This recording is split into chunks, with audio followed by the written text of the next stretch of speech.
tenan sliramu wong ayu wiwit kala semprono nganti tumekaning seprene tak anti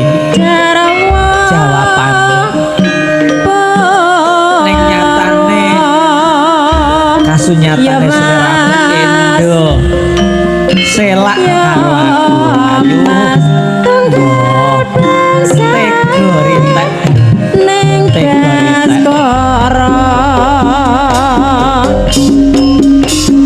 kebangetan urip iki saben dina bojo ngrusak ati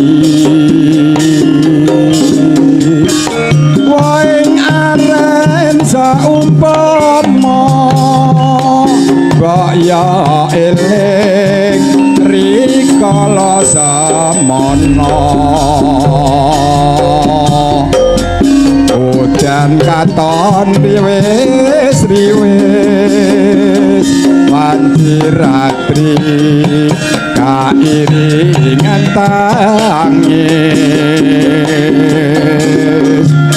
sumendal mayang atiku yen anyawang nasibe anakku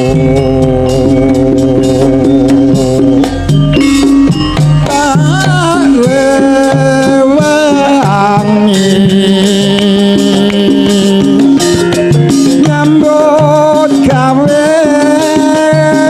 esok mulai bengi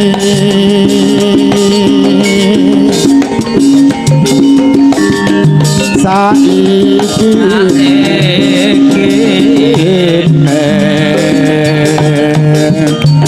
kowe tega tegar angon jati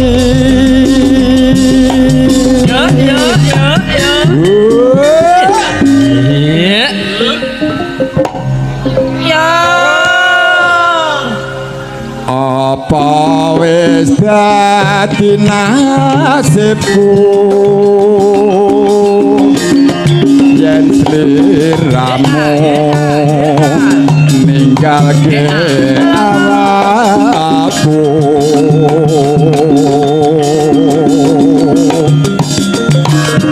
kowe kena tega aku nanging aja tega karo anakmu gitu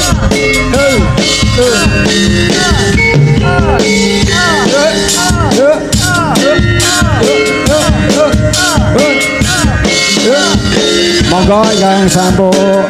penghormatan sampun buat sebenarnya sementara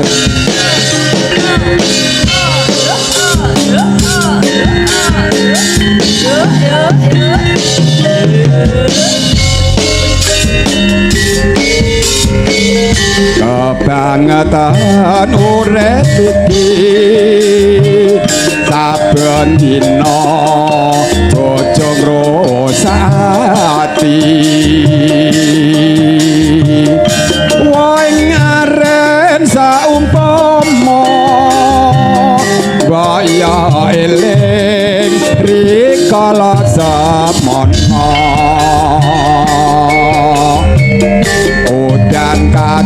kon liwes wanti ratri kairingan tangis sumandal mayang atiku yen anyawa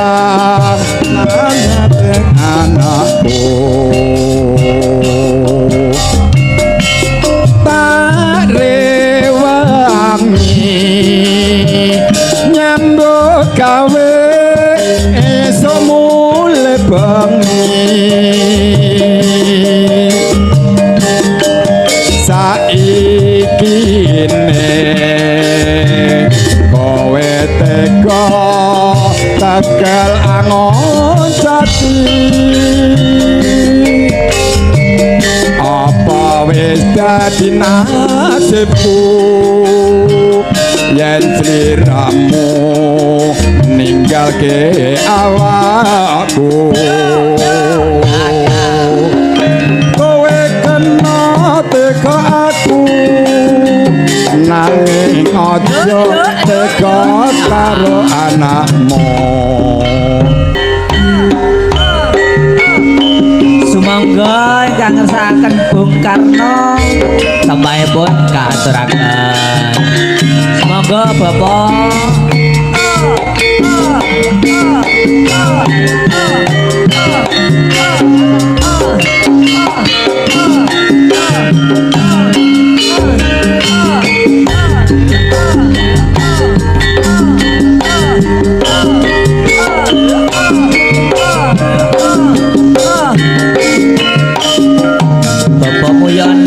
dangu boten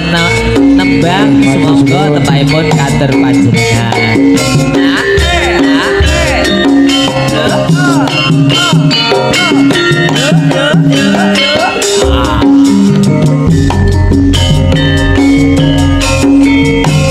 Bung Karno putra pajar dayane ayah madangi pertiwi suara lopo belo bangsa ambre mentikala lilo belo pati Bung Karno bapak bangsa satunggal yo mitra kawula kanggo Pancasila dataran negara bersabate bangsa Bung Karno kembang cekayan anggondo arum ngebai pertiwi seserahe kepadaya gugah semangat kawula sanagri Bung Karno proklamator tunggang sejarah kamardikan menyambung lidah rakyat para pelanggan tentang kebijakan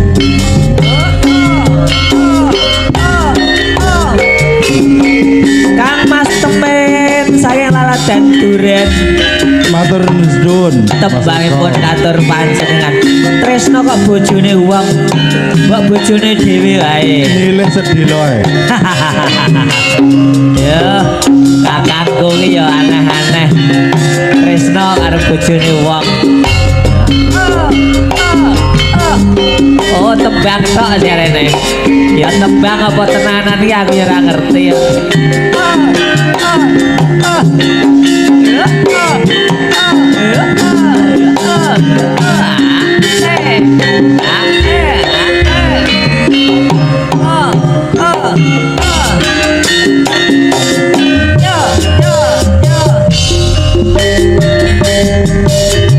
yen eling nalika samana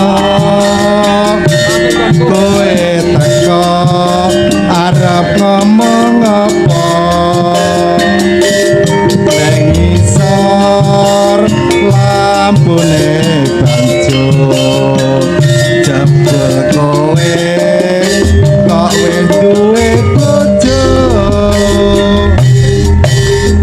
kok anggap apa awak iki kowe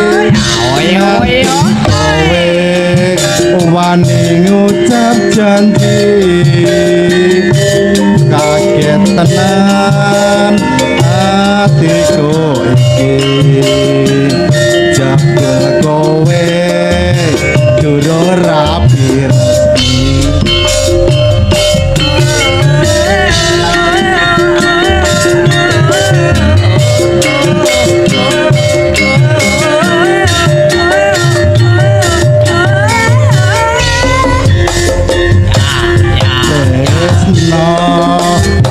bojone tangga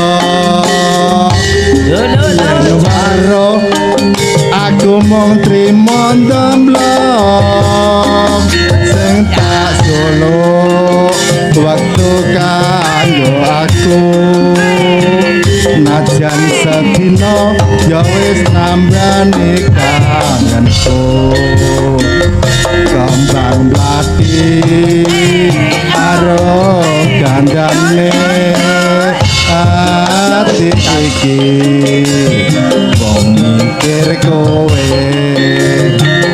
wani sumpah tresnaku iki suci muga Gusti tansah ngijabahi matur suwun Pak Senun.